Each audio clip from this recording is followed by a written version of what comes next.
This boy, ever since he was a child, was always beaten and humiliated by his own father, who was actually one of the biggest gang leaders in the region. After losing his temper, he left his father in a vegetative state and ended up in a juvenile detention center, where he will face the worst and most insane situations of his life. The story begins with a boy lying on the ground, his face covered in blood. From the shadow, we see a very strong man hitting him. Violence was a daily thing. My whole life, I grew up being beaten for no reason by someone who was supposed to be my father. To me, violence was as normal as breathing, he narrates. The scene then shifts to the boy, a bit older. He had a target on his face, desperately begging for it to stop. A man with a rubber band and a coin was ready to strike. "Can't you just hit me normally? There's no need to do this to me," he pleads. The man responds, "What, you don't want this? I thought you needed money." This blonde man's name was Kim Sung-ho. He was sentenced to 2 years in prison for sexual assault. "You've done everything to make money so far. Shoveling snow for 301, warming our shoes for 101, and for 201, you were a dog for a day. Now, being a human target, you'll earn 501, he says. Frightened, the protagonist responds, "I'll do it." They were in a juvenile detention center, a kind of correctional facility. There, all the juvenile criminals of South Korea, under 19 years old, were gathered. Violence and crimes happen daily. "You better squeeze your eyes shut so they don't pop out," Kim Sung-ho advises. "It'll be funny if this ends up lodged in your forehead." Suddenly, the rubber band snaps and the coin hits the bathroom door, falling into the toilet. "Damn it, do you guys have another rubber band?" one of the inmates yells. "Rubber bands are really rare around here," another replies. "You got lucky this time." Cha Ju-young, says Kim Sung-ho. Our protagonist, Cha Ju-young, runs to the toilet. "There's no way he's going to grab the coin from the toilet," one of the inmates comments. Kim Sung-ho says, "If you really want that coin, you'll have to get it with your mouth." Cha Ju-young looks at the coin in the toilet while the others laugh at him. "Someone had massive diarrhea there yesterday," one of the inmates comments. Without thinking twice, Cha Ju-young puts his face in the toilet. "Gross!" exclaims a prisoner. "Boss, isn't it time for the hack now?" asks an inmate. "Already. Hey kid, you better get out of there slowly, since you smell like crap," says Kim Sung-ho. The inmates laugh at Cha Ju-young. "He's an idiot," they say. "He's become like this in just a month. Even without money, I think he's given up on being human. He's here for attempted murder," comments an inmate. "Cha Ju-young, attempted murder, sentenced to 3 years in prison," says another. "Murder is nothing compared to making money," says the boss. "Why is he so obsessed with money? Does he have some debt?" they ask. A guard appears. "Number 70 at 199. Cha Ju-young, you have a visitor." Cha Ju-young is surprised. "Visitor?" he asks. "The reason I'm saving money is because," he begins, but is interrupted. The scene shifts to a girl with short hair and a red scarf, resembling Annie from Attack on Titan. "Why is your face so thin? Are these idiots not feeding you, or are you getting beaten up here?" she asks. She is Dawn, Cha Ju-young's childhood friend. "You really are an idiot. I told you that first impressions matter. Didn't I say not to stab someone in the eye right away?" she says. "Why do you visit me so often?" "There's no need to waste money," he responds. Irritated, she says, "You think I'm a beggar? Tell me, what's with these coins? Where did you get the money to send them to me? Even without a father, I don't accept suspicious money." "Why did you bring this back?" he asks. "Because of our promise to live together in Seoul when we graduate from high school. I've already saved the money, so take care of yourself," she replies. A guard appears. "Visiting hours are over." Dawn stands up. "I hope you understand me. Think about being released as soon as possible and never give up on yourself. That's a promise, right?" The protagonist can only wave goodbye to her, but the further she walks away, the more depressed he becomes, thinking only about the promises he made. The scene shifts to the protagonist and the girl sitting in what looks like a hospital. He says, "My dad, because of this foam, he ended up, well, never mind." The girl, all bruised and dirty, responds, "What? What are you saying? Are you kidding me?" She slaps the protagonist and says, "Aren't you at all worried about me? Your dad is in a coma after being hit by the flower pot you swung. If he never wakes up, the police won't let you off so easily." The protagonist, also injured, replies, "It's fine. Considering the domestic abuse I've endured, the punishment won't be too severe." The scene shifts to the courtroom and the judge declares, "Cha Ju-young, this court sentences you to 3 years in prison." This leaves the protagonist in shock. He is outraged, being imprisoned for retaliating just once after a lifetime of his father's violence. Why did no one do anything, he thinks. The scene then shifts to the protagonist already in prison, and the girl says, "Make sure not to miss your meals, and let me know if anyone bothers you in there. Got it? That's a promise, right?" The protagonist just turns his face and goes to his cell. Even if someone in this prison causes trouble, the sentence would be extensive. But if a prisoner behaves, their sentence can be reduced, he thinks. The protagonist is sitting on the floor, contemplating that he will spend 3 years of his life there, looking at a photo of his friend. He says, "Let's wait out these 3 3 years. However, that blonde guy shows up and says, "Wow, pretty girl, huh? Is she your girlfriend?" The protagonist responds, "No, she's just a friend of mine." The blonde guy says, "Oh, unrequited love. Huh, I get it. Hand over that photo now." The protagonist responds, "What? My photo? No, I'm not giving you my photo." The blonde guy says, "Oh, look at this. The kid's trying to act tough, huh?" The man then prepares to attack the protagonist, saying he needs to be corrected immediately. However, just as he's about to beat the protagonist, a guard appears and says, "Dormitory 36, you have a new inmate." The blonde guy says, "Oh, fresh meat, huh?" The guard introduces inmate 397. The new inmate doesn't look like someone you want to mess with. The guard then says, "Please, I'm begging you not to cause any trouble. We'll be watching everything you do." The inmates comment, "That guy, I think I know him. Isn't he the one who killed 7 delinquents at his school? His name is Ma Joan." Ma Joan, murder of 7 people, sentenced to 20 years in prison, someone says. That's the longest sentence in the juvenile court. Everyone in the place is in shock. Did he really kill 7 people? They wonder. Kim Sung-ho says, "You guys are such wimps, huh? Idiots. Who cares if he killed 7 or 1,000 people? Is there anyone here who isn't as bad as him? Just look at that ridiculous face, and you can tell he's a wild beast. Really, you have a very fitting appearance for a killer. But let's not get cocky here. Make sure to behave. Got it." Kim extends his hand to Ma Joan. Ma Joan just looks at the hand and turns his back on him. Kim Sung-ho gets angry and says, "I thought this would go smoothly, but it seems this bastard is really an idiot." He prepares to punch Ma Joan in the back. However, at high speed, Ma Joan dodges the blow, leaving everyone very surprised. Kim Sung-ho wonders, how did that bastard dodge my blow with his back turned? Ma Joan prepares to punch Kim Sung-ho in the face. The protagonist thinks he's different. A person who killed 7 people is really different. However, just as Ma Joan's hand is about to reach Kim Sung-ho's face, Kim Sung-ho retaliates much faster, landing a full punch on Ma Joan's face, making him spit blood. This guy is really tough, huh? Kim Sung-ho starts kicking him repeatedly, saying, "You damn bastard, know your place and recognize who's the boss here." The scene changes, and Kim Sung-ho is hitting Ma Joan on the head, saying, "Go get water for all of us." Despite everything, Ma Joan continues to refuse to be anyone's subordinate. The inmates keep beating him. The protagonist thinks, how did he manage to learn to do everything wrong here? Even a pig being sent to the butcher wouldn't be this mute. It seems I'm the one who's going to have a very tough life here because of a useless fish. Night falls, and everyone is asleep. Ma Joan's face is swollen and bruised from the beatings. The protagonist then calls out to him and says, "Are you an idiot? Is it that hard to appease the boss a little? Even if he's a piece of trash, he's the boss and the king of the prison, or at least this dormitory. So it's natural for us to shut up and do what he says. It's better not to get so worked up when you can't even fight back. Just do what he says, starting tomorrow." Ma Joan responds, "Kid, have you really always lived so submissively?" After saying this, he just turns over and goes to sleep. The protagonist thinks, what is he talking about? He gave me advice. Have I really been living my whole life so submissively? But I have to keep doing this, at least until I get out of here. The scene shifts to the protagonist's friend, Da-yeon, who comments, "It's really cold, and Ju-young seems to have lost a lot of weight. Should I pack some food for him?" Considering his situation, he can't talk about it, but he's probably going through a really tough time in there. He should at least eat well. A lunchbox for him in this situation is nothing, but he'll be really touched by my gesture, right? Da-yeon, very happy, starts crossing the street. However, suddenly, our relentless truck Kun appears. Just as the truck is about to hit her, the scene shifts to Ju-young, sleeping peacefully in his bed. But when the scene returns to Da-yeon, she is completely covered in blood, and her lunchbox is scattered on the street. The scene shifts back to the prison, where a guy says, "My condolences to you." The protagonist asks what he means, and the guard responds, "Well, kid, there was a car accident at the intersection in front of the prison. What I'm saying is that your friend has passed away." With these words, the protagonist's mind is shattered. Ju-young is filled with so much rage that it shows on his face. Kim Sung-ho arrives, calling him an idiot, and says, "You didn't clean the bathroom today. Are you losing it because of what happened to you? Don't tell me you're looking at your crush's photo first thing in the morning." One of the inmates comments, "There was an accident this morning in front of the prison, and it seems the girl in that photo got into it." Kim Sung-ho says, "Oh, no way, seriously. So the girl who got in the accident was your little girlfriend, the one who always visited you here, huh? Why were you lying then, you poor idiot? What are you going to do now that your girlfriend is dead?" Kim Sung-ho snatches the photo from the protagonist's hand and says, "She was pretty cute, wasn't she? What a waste, right, kid? Hey, any of you want this photo? Let's start the bidding at 500 won. That price is dirt cheap." The protagonist starts remembering Ma Joan's words, asking if he had really always lived so submissively. Ju-young thinks, this is a limited edition of me now. He gets gets up and simply punches Kim Sung-ho in the face, knocking him to the ground with great force, which shocks all the prisoners around. Kim Sung-ho's face is completely smashed into the ground, even surprising Ma Jong. In a flashback, Ju Young tells Ma Jong, "My father was the right-hand man of a successful gang leader. From a young age, I was beaten daily by that bastard. But what could I do? Even though I was beaten every day, I had to live with him because he was my father. But there was one situation, one time, when I couldn't take it anymore. It was when my father tried to threaten my friend." Back to the present. Kim Sung-ho's face is completely bloodied. Everyone lunges at the protagonist. "At least, from being beaten to death by my father's scum, I learned this properly," Ju Young thinks. He begins to defeat them one by one, while Kim Sung-ho is impressed by his fighting skills. The scene shifts, and everyone is on the ground, unconscious and bloody. Kim Sung-ho, on his knee, begs, "Please, don't kill me. I'll give you all my money. You want money? I can give you as much as you need. Just say the word." Ju Young responds, "Money. Money is really good. But now I don't need that crap anymore." He starts beating Kim Sung-ho again, saying, "The reason I did all this, humiliated myself for you all, and held back until now doesn't exist anymore." The scene shifts, and we see Ju Young beaten up on the ground. He remembers his father's words, "Follow in my footsteps and become a real gangster." His father said this while beating him every day. "This cycle of daily aggression started when I was very young, and I couldn't even look my father in the eye. But I always thought I had to become the strongest of all. To this day, I have this tattoo engraved on my body. It was the only direction my anger could go, toward the eyes of the dragon." The scene shows Ju Young running toward his father, extremely angry. His father comments, "I like your eyes." The scene cuts back to the present, where some guards enter the cell and are horrified by what they see. What did the protagonist do here? Ju Young, with a completely changed expression, says, "Yes, I did this." The scene shifts to Ju Young sitting in a cell, looking smaller than usual, just staring at a photograph completely stained with blood. He remembers his friend, who used to say, "Has your father gone mad? What kind of father hits their child on the first day of high school? This is too much, even for the biggest lunatic. He should have been there to congratulate you." Ju Young responds, "Don't worry, this isn't the first time this has happened to me." She, irritated, asks, "Are you okay? How can this not be the first time? This can't continue. I'll have to talk seriously with your father about this. He promised me." Ju Young grabs her arm and says, "Never go to my house. If you do, you'll be breaking your own promise." Da-yeon would have to stop calling him my friend. The girl then becomes a bit sentimental, saying that he really doesn't understand these things because he's never had a real home. Ju Young responds, "No, relax. I didn't mean it like that." Da-yeon then says, "After high school graduation, I'm thinking of moving to Seoul. I'm tired of living in this damn orphanage, and this small neighborhood suffocates me. I'm thinking of going to Seoul, graduating from a decent university, getting a job at a big company, driving a foreign car, carrying luxury bags, and living in an apartment with a view of the Han River." Ju Young asks, "Have you always been this materialistic?" He starts to think that if she really goes there, he will be alone in this life forever. But Da-yeon responds, "Actually, I would like you to come with me too. That would be amazing for me." She then takes Ju Young's hand and says, "Will you really come with me?" They pinky swear and say, "This is a promise." She adds, "If you don't keep your promise, you'll have to call me Nona for the rest of your life." Ju Young responds that he doesn't agree with that. Suddenly, a strange man appears, saying they make a lovely couple and asks if he can take a picture of them. When Ju Young is about to say they aren't a couple, Da-yeon responds that yes, he can take the picture. The man takes the photo that Ju Young always looks at. Back in the present, Ju Young punches the cell wall, leaving a handprint on it. He starts blaming himself, saying that all this is his fault. If he hadn't done what he did to his father and ended up in prison, maybe Da-yeon would still be alive since she wouldn't have needed to visit him in this filthy place. Ju Young starts punching the wall repeatedly, crying and apologizing while looking at the photo. A guard appears and says, "Kid, I'm sorry for your unfortunate situation, but I can't overlook what you did in the cell. You didn't even touch your food yesterday, so try to calm down and at least eat a little. Life has to go on. You can't stay in this state forever." Ju Young falls to his knees, crying and apologizing for being a complete failure. The scene shifts to the cafeteria, where everything seems normal. The inmates are eating and talking. "Did you hear the rumors?" One of them asks. "What rumors?" The other responds, "They say the guy's name is Cha Ju Young. He beat everyone in his room and was sent to a punishment cell." Another inmate asks, "Why would that kid do that?" The first inmate responds, "Apparently, the room leader mocked the death of his girlfriend, who recently died in a car accident." The inmates find this amazing, as the situation is refreshing for them. Ma Joan is just listening to all these rumors. Suddenly, a man next to Ma Joan stands up. One of the inmates says, "Does that mean we have a new leader now?" The man then grabs the inmate's head and smashes it into his food tray. He says, "What are you all talking about with without me. You seem to be having a lot of fun. Don't mind me. Let me join the conversation too. This guy's name was Park Jong-chun, imprisoned for special assault. He says, so you're saying this guy became the leader by rebelling, and that's refreshing. Then tell me, why are you all trying to leave me out? All the inmates at the table are shocked by his words. Park Jong-chun asks the man whose face he just smashed into the food, and you, are you okay? The man responds, crying, sorry, Jong-chun, I really shouldn't have said that. Park Jong-chun says, so the bastard's name is Cha Ju-young, huh? The scene shifts to a week later. One of the guards says to Ju-young, the leader you beat up is still in the hospital. What kind of punch was that? You left him in a coma. The guard continues, we're going to let you out in a week, considering your current situation. So, it's best not to cause any more trouble for us. Ju-young returns to his cell, but his expression has completely changed, showing a smug look. Ma-jone thinks he took down the room leader. Now, the guys here won't welcome him warmly today, but what can I do to help this kid? Suddenly, one of the inmates stands up, catching Ju-young's attention, and asks if he's okay since he went through a tough time. All the inmates surround Ju-young, asking if he's okay and if it was hard to endure the punishment in the small room. Some offer to massage his shoulders and fetch water for him. Ju-young's life had truly turned around. See? Violence solves everything. Folks, just kidding. Don't take that seriously. Ma-jone was writing in his notebook. Recently, I've realized something at school. Parents, appearance, and grades are very important factors. But here, at the Juvenile Detention Center, strength is everything. The scene shifts to the detention yard, and Ju-young calls out to Ma-jone. Ju-young asks, why did you do that? Ma-jone doesn't understand what he means. Ju-young continues, that day, when I tried to kill that room leader bastard, you stopped me. It's ironic to be stopped by someone who came here for killing 7 people. So, why did you stop me in that situation? Especially since that guy was tormenting you too. I'd like to hear from you why you stopped me. We see a flashback of Ma-jone with his hands, feet, and body covered in blood, standing next to several dead people on the ground, wondering, what am I doing on earth? When Ma-jone is about to answer Ju-young, a man arrives and says, so you're Cha Ju-young? You look a lot smaller than I thought. How did someone as short and weak as you manage to beat Kim? That guy must have been a piece of trash to lose to you. But answer me this, kid, why did you do it? Why did you rebel against him? Are you so desperate to take the room leader's place? Or is there another reason? Ju-young responds, you're wasting your time. I really don't care about that. If I lose this position, so be it. The man laughs and says, kid, you have a shitty way of talking to others, don't you? You know what I hate most about people? Arrogant folks like you, who don't know their place. Let me teach you something. The man punches Ju-young in the stomach, grabs his head, and prepares to punch his face, saying, what happens to the dog that dares bite its owner? Before he can land the punch, a guard appears by the bars, and the man stops, saying it was just a joke between friends. The guard says, kid, you know the rules. As the room leader, you can fight as much as you want under the guise of maintaining order. That's one of the rules of this juvenile detention center. The man starts beating Ju-young, who doesn't fight back, leaving Ma-jone impressed. Park Jong-chun throws Ju-young against the cell bars and says, you're so weak you can't even hit me back. Beating you up isn't fun at all. As he rolls up his sleeves, a dragon tattoo is visible on his arm. Ju-young remembers the beatings from his father and the dragon tattoo on his father's chest. Park Jong-chun says, by the way you talk, it seems like you're not afraid of anything. Don't tell me you did all this because of that shitty truck accident. At the mention of the accident, Ju-young kicks Park Jong-chun in the face, throwing him to the ground and twisting his arm behind his back. Park Jong-chun asks how Ju-young managed to do that. Ju-young, very serious, says, repeat what you just said. Park Jong-chun can only wonder, who the hell is this bastard? Ju-young starts kicking Park Jong-chun's head repeatedly, who screams desperately for him to stop. Ju-young says, you're dead this time. He grabs Park Jong-chun's tattooed arm and, without mercy, brutally breaks it. Ju-young says, since I was young, the only direction for my anger was the eyes of that damn dragon. The scene shifts to 2 women gossiping. I heard that kid's father is a gangster. The other replies, it seems that child is bullying someone and will be a bad influence on the neighborhood. Ju-young says, stay calm. This is what I was always best at. As the protagonist approaches his house, he begins to hear several screams from a different voice inside. He runs towards the door and opens it as quickly as possible. Upon opening the door, he sees his father in an intimidating pose, with everything in the house in disarray, and a girl lying on the floor. The protagonist's father says, well, son, you arrived just in time. Is this girl your friend? The girl on the floor was Dayeon. The boy's father then says, she entered someone else's house and made bold remarks. She said if I touched you again, she would deal with me, so I had to reprimand her a little. Ju-young tries to stay as calm as possible, controlling his rage, as his best quality was keeping calm in situations like this. His father continues, tell this little girl that if she repeats this again, I'll send her back to where where her real parents are. At that moment, Ju Young loses control of his anger and charges at him with everything he has. Ju Young didn't just hit his father, he brutally massacred him. After that day, his father ended up in a vegetative state. The scene shifts to Ju Young's father lying in a vegetative state. He has little chance of waking up again unless a miracle happens, says a doctor. Ju Young can only look at the dragon tattoo on his father's chest and sigh, saying, "All right, it seems it finally came to an end." Back in the present at the prison, all the inmates watch what Ju Young had done. "He's really crazy. He just got out of that cell and already wants to go back," they comment. Ju Young looks at the shattered body of the man while observing his tattoo. Then, the guards announce, "Exercise time is over. Prisoners, please return to your rooms." From a high window, someone observes all the prisoners and comments, "Isn't it a bit too noisy out there?" Another responds, "Maybe it's because this is the place where many energetic kids gather." A man says, "By the way, I'm glad you look healthy. I heard you just got out of the hospital, right? If you have any inconvenience, feel free to let me know, and I'll do my best for you." This man's name was Kwon Changseok, the director of the juvenile prison. Kwon Changseok asks, "Who are you here to see?" and then smiles. The scene shifts to Ju Young's cell, where all the other inmates are on their knees, nervous in his presence. Ma Joan writes in his diary that it has been an absurd month and says, "I think I'm going to stay in this room with a really crazy guy." Suddenly, a guard calls Ju Young, asking him to come to the door because he has a visitor, which surprises him since the only person who visited him was Da-yeon. In the corridor, Ju Young wonders, "Who could be visiting me? My mother passed away when I was very young, and all my relatives abandoned me. Who could it be?" They arrive at the prison director's office, and Ju Young wonders why he's there. A man in the shadows says, "It's been a long time, hasn't it, since we last saw each other?" Ju Young looks at the man and can only think of his father, with his imposing and sinister figure. The man continues, "It was really interesting to watch you do all this live, my dear son." The name of Ju Young's father is Cha Gangryung. Ju Young can't believe that his wretched father is still alive, but as they say, a bad penny always turns up. The man beside Ju Young starts mocking him. "You look really surprised by this, huh? Why aren't you happy to see your father? What matters is that he woke up miraculously not long ago, and that's really fortunate, isn't it? Thank God your father is all right." Ju Young remembers someone saying that his father could only wake up by a miracle, and the chance of that happening was very slim. He is outraged, still wondering how his father is standing right in front of him. Gangryung continues, "You still don't believe what you're seeing, do you? I'm the right hand of the organization, and no one has been able to do this to me, not even the police. But who would have thought? Right, my weak little boy managed to do this to me. When I opened my eyes, I realized I was in the hospital and felt very sad about it." Out of nowhere, Gangryung starts crying and says, "I'm very sad with you, Ju Young. As a father, I want to see you because I love my own son very much. There's nothing I can do for you at this moment, so I had no choice but to kill her." Ju Young is confused by what he says. The scene shifts to Da-yeon's accident when she was hit by the truck. In front of her appears Ju Young's father. He approaches and says, "You said it was better not to have a father like me, didn't you? But fathers should do everything for their children. Thinking about it, little girl, it seems you still don't understand this since you never had parents from the beginning." Back to the present. The protagonist's father says, "Well, I thought you were just a pathetic son who could only endure everything and stay calm and quiet. But this was the first time in my life that I saw you do something worthwhile. And that little girl was the trigger for it. So, let's say this, my son. I tried to eliminate her. I went back to that path, and I finished her off. I did all this for your own good, my son." Without a second thought, Ju Young rises in a fury, ready to smash his father's face again. However, he gets shot with some darts. The electric shock from the tasers hits him, and he collapses to the ground. His father approaches and says, "Do you really want your revenge by killing your own father? Then let me tell you something, my naive boy. I'll tell you the only way to kill me. Some of our members are here in the juvenile prison now. They've barely got their new tattoos, but some of them will likely become the pillars of my organization in the future. Prove that you're better than all these kids and take control of this entire juvenile prison. If you rise so high and earn everyone's recognition, someday you might be able to take me down." Ju Young's father continues, "Surpass me as the second in command and prepare to face the celestial dragon. This way, you will achieve what I, your father, never could in my entire life. If you really manage to accomplish all this, my life will be completed because of you." The protagonist's father then asks a man to take care of his son, and the man responds that it's no problem, he will do it. Suddenly, the officers with the taser guns can't control Ju Young anymore. He simply grabs the shock cords and prepares to charge at his father. Ju Young says, "Stop spouting this nonsense to me, you old fool. Rest assured, I will kill you." The guards surrounding the protagonist were astonished as he managed to stand up. Ju Young, with bloodshot eyes, was solely focused on killing his father right then and there. He began to recall everything his father had said about the organization, his life, and taking control of the celestial dragon. If I do all this, my father's life will be complete because of me, thought the protagonist. He repeatedly told his father to stop talking nonsense, because he was definitely going to kill him today. Just as Ju Young's punch was about to connect with his father's head, a man appeared, grabbing the protagonist's head. In truth, Ju Young didn't even see the man approaching. The man said, "Forgive me for being rude, young master." He then slammed Ju Young's head into the ground with great force. "This is my duty to serve the boss," the man continued. His face was revealed, a madman with reddish or brown hair, hard to distinguish due to the light, and a giant X-shaped scar on his face. The man thought he had knocked out Ju Young, but he began trying to get up. The man said, "Do you really think the strength of the celestial dragon's commander can be withstood by the legs of a spoiled brat like you?" Ju Young's father spoke. "My poor son, open your eyes wide and look around." There were numerous mafiosos surrounding Ju Young. "You still don't understand your situation. In your current state, you will never reach me. Reckless actions like yours only mess things up. The only way to kill me is to take control of this entire prison. I will keep moving forward until we meet again, my dear son." They all turned and left Ju Young on the ground. With intense hatred in his heart, Ju Young slowly got up. The scene shifted to a wooden room where Ma Joan was working on a bench. A guard appeared and said, "You've met today's quota, 3D 397. You can take it a bit easier." Ma Joan responded that he understood. Other prisoners watched and commented on Ma Joan's insane and incredible hammer skills, noting that he had smashed the heads of some bullies. They continued discussing Ma Joan, saying he didn't give off the vibe of a cold, calculating killer who had murdered 7 people in cold blood. Suddenly, a prisoner appeared with a toolbox. Another inmate said, "Good thing you brought it. Put it on the shelf now." The tattooed man with the toolbox, with tattoos on his neck and face, dropped the box on the floor. The others asked, "Why did you do that? Drop such a good toolbox?" The man replied, "Sorry, I guess my hand lost a bit of strength." He observed one of the nails that fell from the box, and Ma Joan also looked at the nail with a serious expression. The tattooed man said, "Pretty amazing, right? You're very impressive, Ma Joan. It's been a long time since we graduated high school." The tattooed man's name was Yoon Gun Min, imprisoned for theft and arson. Gun Min said, "I saw it in the news. We've met again, my old friend." "Do you remember who I am?" Ma Joan responded. "There's no way I could forget you, Yoon Gun Min." Gun Min said, "I always wanted to ask you. That news saying you killed 7 people is really strange. Did you actually do it? Honestly, I can't believe that Ma Joan from school did that." Ma Joan seemed to get very angry at what he was saying. Ma Joan asked, "What do you mean by that?" Gun Min responded, "It means nothing special. You were always an exemplary student since childhood. I found it strange what happened to you." The guard interrupted the conversation and told Gun Min to return to his cell. Gun Min said, Sure, I'm going back. Hey, Ma Joan, see you later. It was really nice to see you again." As Gun Min left, Ma Joan looked at a piece of wood he was gripping tightly and saw his hand was bloody with a nail embedded in it. The scene shifted to the protagonist's cell. Ju Young was sitting on the floor, thinking about everything that had happened today. He remembered his father's words, saying that the only way to kill him was to take control of this prison. Ju Young realized that this was indeed the only way to kill the man he called his father. He wondered, "Okay, I know what I have to do, but where should I start?" The protagonist began observing the behavior of everyone around him. The prisoners were complaining that they were so hungry they could die, as the menu only had vegetables. One inmate commented, "Well, we should report this as a human rights violation, shouldn't we?" Another laughed and said, "Forget all that, man, but honestly, I just wish for a slice of pizza. Man, I would die happy." Another prisoner then said, "Did you forget you're in prison? To me, that's a dumb wish." Upon hearing the word wish, the protagonist started reflecting on it. Suddenly, a guard approached and the prisoners fell silent. The protagonist's eyes, while very empty, were full of hatred. He stood up and said, "Hey, officer." The officer asked, "What's wrong? Any problems?" The prisoners wondered why Ju Young was talking to the guard out of the blue. Ju Young said, "There's a very specific problem. Could you get me a pizza?" Neither the guard nor the prisoners could believe what Ju Young was asking for. The officer responded, "Number 7199. Have you forgotten you're in a prison? You better watch your attitude and get out of my sight." However, the scene cuts, and all the inmates are extremely happy in their cell, eating 2 gigantic pizzas. The prisoners are thrilled with Ju Young's bold move. One of them comments that he hasn't had outside food in a long time, and another says he's so happy he could cry. The inmates start thanking Ju Young profusely. The protagonist thinks, "I really couldn't believe it at first, but the warden and the guards in this prison are under my father's influence." He remembers the warden's words about being relieved that his father was safe and his father telling them to take good care of his son. The warden assured him not to worry. Ju Young realizes, indeed, they're all taking special care of me. This man's son son gets very special treatment, unlike the others. So, I really need to start testing the limits of what I can do in this prison. One of the prisoners says, Ju Young, or rather, Mr. Ju Young, who are you really? Is your father someone in Congress? Are you a third-generation keyball? The protagonist remains silent, thinking only that he will get his revenge no matter what it takes. But he mustn't forget he's the son of that detestable man. Ju Young then wonders, okay, but why is Ma Joan acting this way? Ma Joan was isolated from all the other prisoners. One of them asks, hey, Ma Joan, why aren't you eating the pizza? Another inmate says, leave him alone, man. He's been acting strange all day, much more melancholic today. Did something happen to him? Ma Joan was sitting in the corner with his head down. The scene shifts to the protagonist and Ma Joan packing some items. Suddenly, Yoon Gun Min appears behind Ma Joan with another toolbox and several nails. He says, oops, I think my hand slipped again. Man. He drops a bunch of nails on Ma Joan, who looks horrified. Gun Min says, sorry, Ma Joan, my hands have been really greasy lately. Ma Joan glares at Gun Min with intense hatred and asks, what the hell are you trying to do to me? What is this? Yoon Gun Min, this is very different from what you said to me. Some prisoners surround Ma Joan and say, look, he's glaring at you. So, does this mean a top-level assassin is my subordinate? Oh, I've been so eager to see this, so it was all a lie. That he was a famous bully in the neighborhood. Gun Min starts laughing maniacally and says, damn, it was just a lie, right? Since childhood. Ma Joan, do you remember how well you took care of me? Or have you forgotten everything? Let's see if this will jog your memory. Gun Min grabs Ma Joan's head and pushes it toward a nail. As Ma Joan's head is about to be pierced by the nail, we flash back to Ma Joan begging Gun Min to stop. The scene changes to Ma Joan's desperate, tearful face as Gun Min tortured him at school, locked in a cabinet full of piercing nails. Gun Min, with a psychopath smile, says the game is just beginning and starts hammering the box Ma Joan was trapped in, counting down. Back to the present. Gun Min says, so, do you remember now? He stops Ma Joan's face just inches from the nail, nearly piercing his eye. All the other prisoners mock Ma Joan, saying he looked like a scared little girl. Gun Min grabs several nails and says, did you really believe this cowardly bastard killed 7 people? He wouldn't even have the guts to kill a fly. Just as Gun Min was about to torture Ma Joan further, Ma Joan tightly grasps Gun Min's arm, causing the nails to fall. All the prisoners and Gun Min are shocked by his reaction. Ma Joan says, do you really want me to show you how I kill someone? Just as things are about to escalate, a guard appears and announces that break time is over and everyone must return to their places. Gun Min pulls his hand away and warns the others not to touch him. The other prisoners say it was fun to watch, but Gun Min is not satisfied. He thinks Ma Joan is still a big idiot. The scene shifts to the cell, where the prisoners debate who would win in a fight, Jesus or Buddha. One prisoner says, of course, it's Jesus, right? Another responds, you don't know anything. I watched Record of Ragnarok, and obviously, Buddha wins. A third prisoner says, Jesus gave us chocolate pie. How can you say Buddha wins? And another replies, Buddha gave us hamburgers. Is there anything better than hamburgers? The two stand up, nearly coming to blows. Another prisoner says, relax, guys, this is a religious war. Let's do some religious activities instead. In another corner of the cell, Ju Young and Ma Joan sat silently. Ju Young said, thank you. Ma Joan, confused. Ma Joan asked, thank you for what? Ju Young replied, thank you so much for stopping me back then. I really could have ended up here for another decade of my life. Ma Joan then asked, good boy, you asked me why I stopped you. Why did you ask that? The protagonist responded, well, I have a big reason to leave this place. The person who killed my friend, I will find him. And that person is my father. Ma Joan responded, but you said your father was in a vegetative state. The protagonist then said, it's a long story, and thanks to you, I'll be able to get out of here quickly. Thank you so much. Ma Joan, incredulous, said, are you mocking me? How can you say that in front of someone who was sentenced to 20 years in prison? The protagonist replied, no, man, relax. That's not what I meant. Ma Joan said, well, in any case, I really will pay my debt. The scene then shifted to the storage room again. The supervisor handed a key to Ma Joan and said, my apologies, but I have a very important matter to attend to at home, so I need to rush back. Please, Ma Joan, clean this room and good luck. Ma Joan noticed a moth on the table and, remembering Yoon Gun Min, we had a flashback. At 11 years old, Yoon Gun Min said, look, friend, do you see this? You did all this for me. It's great. Ma Joan replied, man, I don't like insects because they're gross. Moths and butterflies included. It was said that Gun Min was Ma Joan's first friend. The scene then changed to school, where some guys talked about Gun Min. Who is this Gun Min? He's so weird, just collecting insects like a gross idiot. One of the teenagers approached Gun Min and said, hey, you idiot, are you collecting those to eat later? Gun Min, awkwardly, tried to explain that it wasn't the case, but the guy continued, oh, right, so you're making it your protein supplement, huh? But tell us, Are you really going to eat that? Ma Joan intervened, telling them to stop. I know it's free time, but go back to your places now. The guys said, he's the class president. He's definitely going to give us penalty points. Let's keep quiet. They apologized. Sorry, President, we'll take a break for now. Ma Joan asked Gun Min if he was okay, and Gun Min, happy, said, do you remember you were coming to my house today? Just then, the guys in the room invited Ma Joan to play the new video game together. Thinking of Gun Min, Ma Joan said, well, I already have plans today. The guys replied, President, you're not going to play with us, but it's okay. It was mentioned that they would be separated the next year, would have different classes, and had fewer days to hang out together. The scene shifted to Ma Joan walking down the street, where some people commented about Gun Min. Hey, did you hear the rumor about Gun Min? I heard he's being heavily bullied at school. Another responded, it's true, I've seen him get hit before. Another commented, I heard he was taken to the warehouse. This made Ma Joan worried. He ran desperately to the warehouse to help his friend. When he got there and opened the door, he saw several guys waiting for him, but there was no sign of Gun Min. Suddenly, Gun Min appeared behind him with a psychopath smile and said, oops, my old friend, I'm right here. He pushed Ma Joan into the warehouse and said, shut up now, you just need to stay very quiet inside this box. He locked Ma Joan inside a cabinet. The other guy said, collecting the insects was really a success. I told you this guy was an idiot. So, Gun Min, you want to join our gang, but you have to offer your favorite insects. Ma Joan, desperate, shouted to be let out and wondered why Gun Min was acting so different all of a sudden. Gun Min said, wait a minute there, my friend. He began hammering the box Ma Joan was trapped in and started a countdown. Back to the present. Gun Min said, they're the same insects, but everyone loves butterflies. I just think moths are gross, and they're like how I used to be. Gun Min crushed a butterfly and said, this is all because of you. Ma Joan wondered why it was all his fault. Gun Min replied, don't play dumb. You thought I wouldn't notice you were pretending to be nice to me, acting like you were my big friend, while slowly distancing yourself to betray me. In your popular head, I was just a gross moth, and you were the butterfly everyone liked at school. From the moment I realized that, it got harder to stay by your side each day. And do you know why I became like this? Because of you. I'm the only one who was affected by your actions. When I heard the news that you killed 7 people, let's just say I lost my mind. But is this karma or something like that? Ma Joan gets very irritated and asks, what do you mean by that? Just as Ma Joan was about to call Gun Min an idiot, Gun Min interrupts and says, well, it doesn't matter anymore, since your mediocre life is ruined anyway, my dear friend. Some guys show up and restrain Ma Joan, covering his mouth to prevent him from screaming. Gun Min says, well, now my friend, you're going to be crushed to dust. The guys comment, ever since you bought off Warden Mio, you weren't just an ordinary guy. You became very interesting, our friend Gun Min. Gun Min continues, it's not over yet. After collecting those disgusting insects, we must peel them. Horrible memories begin to flood Ma Joan's mind, and he screams desperately, telling them to wait. As they drag him back to the cabinet, his greatest trauma, Gun Min says, my friend, all that's happening now is your fault. Ma Joan asks how he could do all this, and Gun Min responds, this is my gift to you. They release several centipedes into the box where Ma Joan is trapped. Gun Min says, let's say these are my new insect friends. Ma Joan starts screaming inside the cabinet, and Gun Min asks, what do you think of this? Do you like it? Suddenly, Gun Min becomes frightened and asks, why isn't he responding anymore? Did fear eat his tongue, or is he holding back? There were several cockroaches and other insects crawling on Ma Joan's face. The other guys comment, look how cute, he's really holding up. Another guy says, there's no point in pretending to be tough. One of the guys tells Gun Min, you feel sorry for this bastard, but remember he's a killer. Gun Min responds, a killer? This little doll? Don't make me laugh. Another guy comments, Gun Min, you really are a crazy bastard. That's why I like you. Gun Min replies, why are you saying that? We haven't even started yet. From now on, I'm going to make him scream until his vocal cords tear. Suddenly, the protagonist appears in their midst. One of the guys asks, what are you doing here? Another comments, damn kid, you almost gave me a heart attack. Another says, what the hell is this bastard doing here? The protagonist, very calmly, says, how are you going to make him scream like this? And lands a blow on one of the guys, knocking him down with a single punch. Another guy charges at the protagonist and says, you want to die, idiot. The protagonist replies, scream like this, and kicks the guy in the face, slamming him into the ground. Gun Min and the other guy are stunned by the protagonist. The protagonist says, hey, Ma Joan, I told you I would repay my debt, and I will, but let's just say my debt will be paid in a much more painful way for these guys here. The prisoners were in the cell, wondering where Ma Joan was at that moment. One of them said, well, come to think of it, I haven't seen Ma Joan yet. Another responded that he had been called by the supervisor to help with cleaning in the wooden room. The others found it strange, as it was too late for that. One of the prisoners, prisoners, who had been quiet, observed everything and stood up, calling a guard. The guard replied, "Hey kid, you again. What do you want?" The prisoners were happy and started discussing if they would have pizza or chicken again. The protagonist, serious, said, "Open the door now," frustrating everyone who had hoped for a feast. The guard, surprised, asked, "What did you say? I didn't hear you well." The scene shifts to the protagonist facing Majum, saying he would pay his debt and telling him to stay calm. A bigger prisoner, who was with Ju Young, said, "You're Ju Young, right? That cocky kid who's been causing trouble lately. When you were with Majum before, I wasn't sure, but now I'm starting to understand. You guys are pretty close, huh?" Ju Young, freaking out, said, "This is great. Majum has a reliable friend like this. Even I wish I had a friend like that." Another prisoner started laughing, saying Ju Young's words were annoying, and asked if he wanted to be his friend, getting ready to punch the protagonist. But the protagonist used a judo throw on the prisoner, dropping him like a doll. On the ground, the protagonist said, "You and me friends, I'd rather die." Turning to Ju Young, the protagonist asked why he did this. Ju Young, serious, replied, "Limits. You must be kidding. Because of that traitor, I lived in pain, pretending to be my only childhood friend while planning to betray me." At that moment, the prisoner who took the judo throw put the protagonist in a chokehold, saying he wouldn't go down easily. The protagonist thought everything led to this moment. Ju Young asked the prisoner to break the protagonist's neck, who was scared by the strength of the hold. Out of breath, he realized he couldn't escape. Suddenly, Majum appeared and ordered them to release the boy, threatening to break the bigger prisoner's neck. Ju Young was impressed by Majum's escape, but understood that the protagonist's blow had broken the locker's lock, allowing the escape. Taking advantage of the distraction, the protagonist freed himself and kicked Ju Young. The protagonist commented, "That was close. I can't let my guard down like that." The prisoner, with a sore neck, complained. Ju Young, like a psychopath, ordered them to keep strangling the protagonist. Majum, pressing the prisoner's neck, threatened to break it if he continued. The protagonist, never having seen Majum so violent, was scared. Majum ordered the prisoner to relax if he didn't want to die there. The pressure from Majum made the prisoner pass out or die. It wasn't clear yet. Majum then looked directly at Ju Young, who was shocked and started apologizing, kneeling and holding Majum's foot, begging for forgiveness, claiming it was all innocent self-defense. "I am, originally, a lost idiot. Please think of this as another dumb mistake I made. Please, man." Majum, very serious, replied, "No, I never thought of you as an idiot." Gunmin didn't understand what he meant by that. Majum then said, "Hey, Gunmin, your selfish disillusionment is gone. I ruined my whole life, and that fact won't change. I already have 7 kills on my record, and I really thought a lot about what I was going to do with you here. But looking now at what you've become, I really don't hate you. Actually, I don't hate you much, because we were friends." Gunmin was stunned by the word friends. He began to recall all the good times he had spent with Majum, but soon his psychopathic phase returned, saying, "Well, that doesn't make any sense. You damn idiot. Soon, for sure, I will get my revenge on you, you bastard." But as he was finishing thinking that, the protagonist landed a kick to his face, sending him flying. The guy bounced like a tennis ball. "Well, I don't know about you, but that kick was very satisfying to me." The protagonist, injured, said, "Well, I said I'd handle this for you." The scene then changes, and the protagonist and Majum return to their cell. The protagonist, with his back to Majum, says, "Hey, you really are an idiot, aren't you?" And Majum says, "What? Why are you saying that to me so suddenly?" And he replies, "Well, a killer who has murdered 7 people is afraid of some stupid weakness." The guy, embarrassed, says, "Man, I wasn't scared." "Who said that?" The protagonist then says, "Man, I know. And really, I don't know what bad stuff went down between you two, but at least you don't see this guy as your real enemy, right?" Majum, smiling, replies, "What do you know about anything, man?" The scene shifts to what happened after the protagonist knocked out Gunmin. The protagonist asks Majum, "Why are you still here? Why didn't you leave?" And Gunmin says, "Hey, Jong, thanks a lot for helping me." The protagonist, smiling, replies, "Why are you saying these things out of the blue?" Suddenly, a guy appears behind the protagonist, next to Gunmin's body, saying, "Gunmin, wake up now, man." The protagonist looks at the guy, wondering who he is. The guy then says, "Man, why did you leave the cell without permission? You have no idea how scared I was in there." Meanwhile, Gunmin was completely out cold on the ground, unconscious. The guy starts punching Gunmin's face repeatedly, even though he was already knocked out. The guy then starts screaming that there was a huge, horrible cockroach, and no one was there to catch it, and he thought he was going to die of fright. This behavior shocks both the protagonist and Majum, as the guy's attitude changed drastically. After beating Gunmin's face to a pulp, the guy says, "Damn, his blood splashed all over my face. I really hate getting dirty. This disgusting blood is full of germs." Then, with surprising speed, he grabs the protagonist's shirt, but instead of hitting him, he uses the shirt shirt to wipe his own face. After finishing, he looks at the protagonist with a psychopathic stare and asks, "Hey, is my face clean, folks? There are only crazy people here. One is worse than the other in this prison." And that's why this story gets more interesting with each chapter. The guy starts asking even more insanely if his face is clean. The protagonist stays silent for a moment as he's being held by this crazy guy. But then he says the guy's face is clean. However, he quickly adds, "Actually, I'm lying. Your face is really dirty." The guy opens his eyes wide and says, "What did you say?" Even Majum is impressed by the protagonist's response. The guy, enraged, says he feels disgusting and lunges at the protagonist. But a guard appears and says, "If you finish your extra work, then go back to your cells quickly." The guy then asks, "What are you all doing gathered here?" The crazy guy was staring at the protagonist's number, 7199. Well, we expect more trouble ahead, but that's what we like about this prison drama. If there isn't a good fight, it's not fun. The scene then shifts to the yard, where some guys are running awkwardly, like those condo guys playing soccer. The protagonist is sitting on the stairs and says, "Hey, what are you guys doing here?" Everyone is gathered around the protagonist. He asks why they are all around him so suddenly. One of the inmates says, "Why are you asking that? We're here because you're Ju Young." The guy's name is Gu Na Min, and he's in cell 36. The protagonist then observes the other inmates talking about him. Some say, "Isn't that the guy who showed off in the exercise yard before? Yeah, I heard he got beat up. They say he's really strong, so let's stay away from him." The guy from cell 36 says, "If I stick close to you, no one will dare to fight me." The protagonist doesn't care much and says, "Do what you want. I don't care. Just don't bother me." All he can think about is that he has more important things to do than wasting time there. He thinks a blue dragon embroidered with red flowers is known as the Red Flower Dragon, and I need to find the guys with that ridiculous tattoo. But where could those gang members be hiding? The guy next to the protagonist says, "What are you looking at all the time? You always stare ahead, thinking about many things but never say anything." The protagonist replies that he's looking for something. The man says, "Just tell me what it is, and I'll find it for you. I may not look it, but I'm known for my information here." "Man, I know. You can't trust anyone in this place." The protagonist then says he's looking for a specific tattoo. The scene changes, and it's mentioned that young gangs committing crimes are developing. These gangs form groups systematically to extort money and goods. One of the prisoners said, "Well, it's true that these news stories are out there every day." Another replied, "Well, the news is based on real events. Violent acts and serious crimes among students never stop." The prisoners watching TV commented, "Man, these bastards are real insane criminals. They should rot in prison for 100 years. Another prisoner responded, "Geez, how can you say such harsh words?" The prisoners talked about how not everyone in the cell was bad. Sometimes they just got unlucky in life or stole something to eat when they were hungry. This guy named Gu then said, "Well, let me tell you why I ended up here. Once upon a time, there was a legendary tavern in my neighborhood. I was a regular customer. The texture and chewiness of the tibak and the harmony of the seasoning were on a whole different level. But one day, a lunatic, the son of a local congressman who was a thug relying on his father's influence, showed up. This guy said, 'Ma'am, please give me a tibak.' The scene changes to him already eating the tibak, and he says, 'Damn, you must be joking. This is made with rice cakes.' It was said that this lunatic was really crazy. The guy then completely trashed the old lady's establishment, claiming that tibak is originally made with wheat cakes, and that jerk wrecked the shop in no time. At that exact moment, I showed up." He said the leader of tibak enthusiasts had arrived to save the day, and he claimed the fight ended in his legendary victory. He said, "Well, I became the tibak. Actually, no, I became the hero who protected the tibak shop. But everything has its downside, right? I ended up here all because of that lunatic who used his father's influence in Congress. But I have no regrets about what I did." The guys sitting on the floor said, "Man, you're lying again, aren't you?" One of the prisoners asked the protagonist, "Do you know what Gu Na Min's real name is and why he lies so much?" "Actually, his name is Gun Min, and to explain, it's a wordplay combining his name with Gira, which means lie." The guys then said, "Well, I heard he was caught lying in his previous cell and got busted for it. He still hasn't learned, has he?" The guy then said, "Man, what are you talking about? All my stories are based on real events. You have to believe me." The others said, "Oh, sure, it's fiction. If you die, I won't believe it." The protagonist, who had been silent until now, said, "Well, it doesn't seem like a lie to me." This surprised even Gu. The protagonist continued, "Aphids provide sugar for ants, and the ants protect them. It's pretty much like the relationship with bullies. I can tell you that's how I've lived my whole life." The guy was so happy with the protagonist's words he couldn't express how thrilled he was. He thought, "Man, I could finally become Ju Young's right-hand man, and that would be really awesome." The scene shifts, and finally, spring arrived, filled with the scent of flowers. While Gun Min was tending the plants, that clean freak psycho appeared behind him and asked what he was doing there since everything smelled so bad, making Gun Min so tense he couldn't even connect to Wi-Fi. He remembered being beaten by this guy once, and it was said, "It's all because of your lies. You have a dirty mouth, and I'm going to clean it for you." Gun Min was shocked since they knew each other. The guy started shouting, "My ex-class leader was full of germs and bacteria. They're all over my face now. I feel like my face is rotting. How disgusting." Gun Min thought, this crazy devil really has mental health issues. But why did this bastard show up here out of nowhere? Gun Min, shocked and not knowing what to say, apologized. "Man, I didn't see you there. I'm sorry." The guy then said, "But can you clean this up?" Gun Min replied, "Yes, I can clean this for you. No problem." He thought, this bastard is really a clean freak. But the guy said, "Well, let me clean you first." He threw some kind of poison in Gun Min's face, hitting him square in the eyes, making him writhe in pain on the ground. The psycho said, "Actually, I'm here to ask you something. Number 7199. Isn't he in the same room as you?" Gun Min was very confused. He tried to remember who that number belonged to since it seemed very familiar. As he forced his memory, he asked, "Isn't that Ju Young's number?" The psycho said, "Man, that bastard said I was dirty. I'm trying so hard to be creative and clean. And this bastard says that to me. You know?" Gun Min, shocked and sweating, replied, "Yes, I know.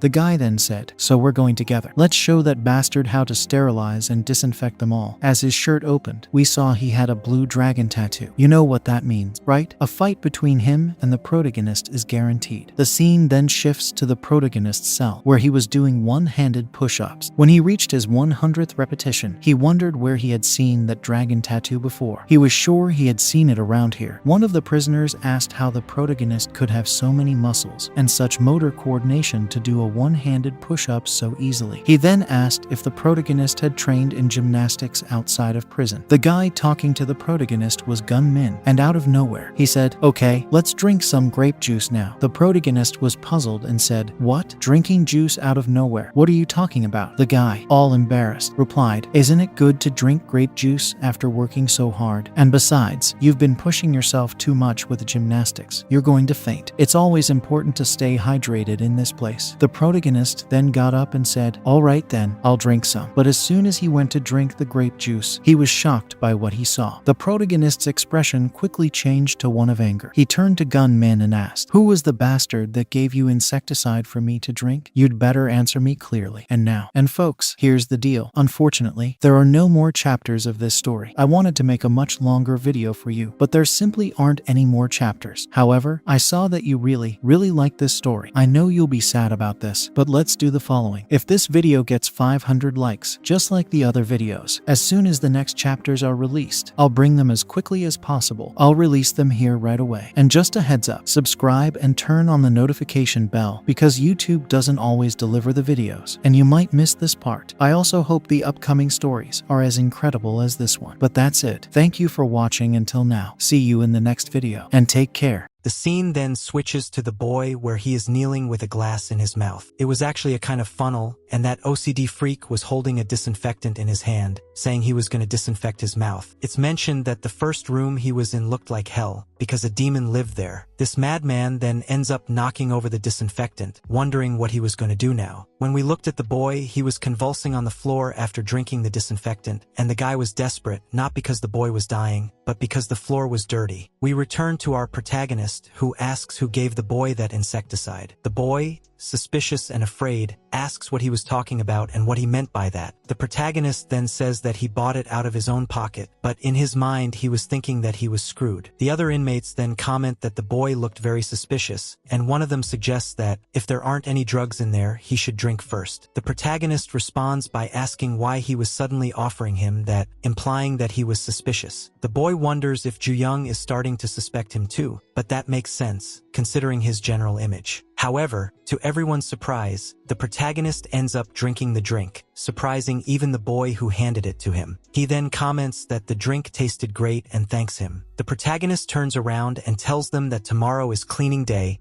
and that everyone must be ready. The boy couldn't believe what was happening, and had he known that the protagonist would drink it immediately, he would have put something stronger in it and not just tested it with water. He became very indignant. The scene changes and the protagonist is drawing a dragon. The boy approaches again and comments on the beautiful drawing, thinking he should take the opportunity to ask a question. The protagonist replies that it's the red dragon flower, but that it's actually a blue dragon adorned with red flowers. The boy thinks he can't admit that he was the one who drugged the protagonist, so he decides to analyze Ju Young's behavior patterns. The protagonist then says that he's going to find all those bastards with the tattoo, and the boy could only think that he needed to quickly find a way to drug him without anyone knowing, and for that, he needed to find a way. Ju Young then asked him if he had anything to say, as he was looking at him strangely. Confused, the boy replies that he's actually been curious for a while, asking why Ju Young trusts him so much. The protagonist asks what he meant by that, and the boy replies that the protagonist should be wary of liars first, because trusting people without thinking can lead to a lot of trouble. The boy despairs, thinking he was talking nonsense, and can't even understand why he said it. The protagonist then replies that being good at fooling others means he's very intelligent, and intelligent guys like that wouldn't make an enemy of him with stupid lies. Ju Young then gets up, tells everyone to turn off the lights, and orders the boy to go back to bed. The boy, looking at the protagonist's drawing, thinks, "So that means I'm a smart guy, huh?" and even smiles a little as he thinks about it. The scene then shifts to some guards, one of whom comments that the Minister of Justice is coming today for an inspection, and that he has to make sure the whole compartment is clean and smells good. It shows that all the inmates were working hard to clean up. The scene then switches to the boy talking to the psychopathic guy. The psychopath says, "You said you'd do it. You promised me, didn't you? You said with all your words that you would disinfect it, and I heard you say you would, but why are you giving it back to me now?" The boy thinks that perhaps he shouldn't have said all that. He then replies, saying that he asked Ju Young, and he really regrets having called the psychopath it. When he mentions it, he means that forbidden word that the psychopath said. Ju Young is a bit too introverted to come and speak directly, so he apologized through the boy. The psychopath is furious and says, "So you're lying to me again, huh, kid?" He then punches the boy in the stomach. The psychopath says that he will never forgive 7199 and begins to beat the boy, kicking him several times in the head. The psychopath takes another chemical in his hand and says that this time he's going to disinfect them both. He then starts pressing the boy's head into a urinal. The boy, who had been beaten badly, just wanted to die at that moment. Just then, the protagonist, Ju Young, appears and says, "What are you doing in that dirty bathroom?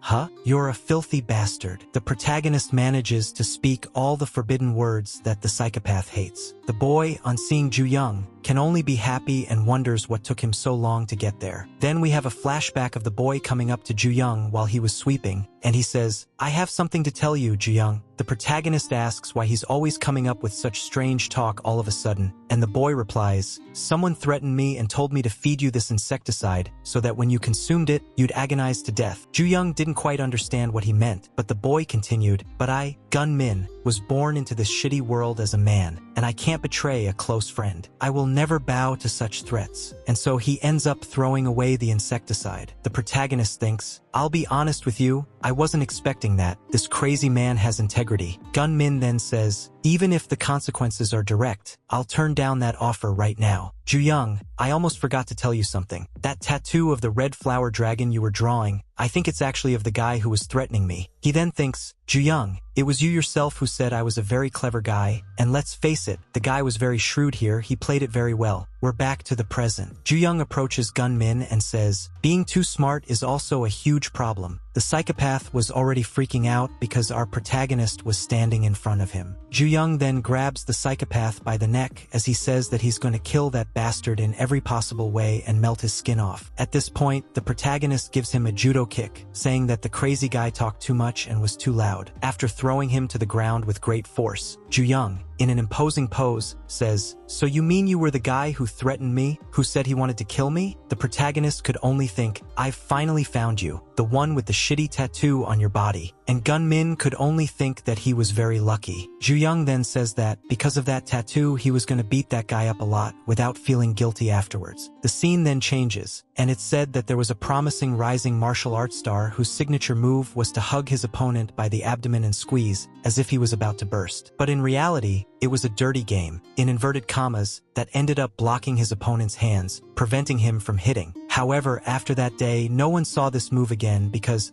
Ironically, the rising star, who was famous for playing dirty, developed a very critical weakness, a compulsion for cleanliness called germophobia. And we discovered that this star was, in fact, that guy. Ju-young, after beating that guy up a lot, asks, "So, are you going to keep taking my blows without answering?" And he says, "Tell me everything you know about the celestial dragon." The guy then starts talking about how dirty everything was around him and that the bathroom floor was completely full of germs. He gets up quickly and says that his skin was rotting in that shitty place. Ju-young then comments that, even in that critical situation, that guy was still concerned about his cleanliness. The protagonist then ponders a few things while the guy can only say that he would definitely kill number 7199. Ju-young then says that it seems like he wasn't understanding his situation very well and that he hates all that dirt too, but that he might have to use shock therapy on that guy. We then have a flashback of this guy's life where he says that everything was very dirty, as usual, and that he needed to clean up quickly. However, when he opens his cupboard, a pile of garbage collapses in front of him. Suddenly, another man appears behind him, immobilizing him and throwing him to the ground. The man then told him that his germophobia was so bad that he would never be able to fight again. And seeing as he couldn't get out of that situation, the rumors he was hearing everywhere must be true. The man then says, "Do you know how humiliated I was after throwing up in the arena? You're dirty, throwing garbage around. So open your mouth wide, you bastard, because I'm going to shove it down your stomach." The madman was so desperate, saying that everything was dirty, that he was putting so much pressure on his teeth that blood was coming out. Returning to the present, we see that the guy has gone completely berserk and ends up immobilizing the protagonist. The psychopath then says that anyone who tries to make him dirty will be beaten to a pulp. Smiling like a psychopath, he approaches Ju-young and says he's going to squeeze his insides until they explode. Behind a door, Gunmin was watching everything that was going on, wondering if he should help Ju-young, because if things went on like this, Ju-young would surely die. Ju-young then commented that the whole situation reminded him of the old days, when the son of that wretched man, his father, never hugged him even once. But when it came to teaching him to fight, he hugged him hard enough to almost break every bone in his body. Ju-young then ended up immobilizing the psychopath's arm, saying that his memory was very disgusting. The protagonist thanked him for remembering those memories and commented that he was very used to fighting on that terrain, and that now he felt like peeing too. Ju-young, smiling, says that first he's going to blow the guy up, so he ends up breaking his arms, saying that next would be his spine. Ju-young then kicks the crazy man in the face. Ju-young realized that the guy was trying to stop the fight, so he comments, "Oh, you mean you want to stop, huh? There's just one thing. Nobody taught me anything about it." So the protagonist finishes breaking everything on the psychopath's body. At this point, the scene switches to the other prisoners sweeping, and when it returns to our protagonist, the psychopath was completely tied up. Gunmin, this time, had a funnel in the psychopath's mouth, asking him to be very quiet in that place. He then comments to Ju-young that the guy was resisting fiercely, questioning how it could be so difficult for someone of the same species to understand what they were saying. Gunmin suggests that perhaps shock therapy wasn't enough and that they might actually have to do it. Ju-young then suddenly starts pulling down his pants, saying, "Well, I wouldn't want to do that, and of all the things we could do to him, this is definitely the most shocking for him, and I'm sure he'll remember it for the rest of his life." At this point, the psychopath starts screaming and crying with hatred. He was so angry. Gunmin then takes the funnel out of the psychopath's mouth and says that they could finally talk. Ju-young comments, "You'd better answer correctly this time. Tell me everything you know about the celestial dragon." Then they tell him that tattoos are made with needles that penetrate the dermal layer of the skin, at which point the ink is injected. The psychopath comments, "Newbie, I hear you're germophobic, but you don't have to worry about that. It's very hygienic in here, and I'm going to draw the red flower dragon beautifully for you." A woman then explains, "Do you know why such a large organization accepts minors like you? The dragon represents power and strength, and this flowery part symbolizes vitality and life. But no matter how beautiful a flower blooms, one day it will be doomed to wither and fall to the ground. The celestial dragon is looking for the seeds that will make the next generation grow, and these are considered the newcomers, who are full of potential that the adults don't have. Depending on their environment and the experiences they go through, these rookies can grow absurdly. The organization recruits talents very early on to cultivate them within an organizational garden, and the seeds that grow in this way bloom beautifully like the flowers tattooed on the dragon. And that's called the celestial dragon." The man then says that's all he knew, that he was just a low-ranking member of the organization and didn't have access to inside information. He starts begging Ju-young to let him go. The protagonist then thinks, "So that means that was the reason again, huh? My father, that old bastard, raised me from a very young age through terrible training, and he always said to me, "Blossom as fast as you can, blossom faster than anyone else." The bound man asks why Ju-young was asking about the organization and what it might be. He continues, "Don't tell me you want to join the Celestial Dragon too?" The protagonist then asks what that bastard meant, and he replies, "Number 7199, dare to challenge the Heavenly Dragon. So that's why you've been holding me back all this time,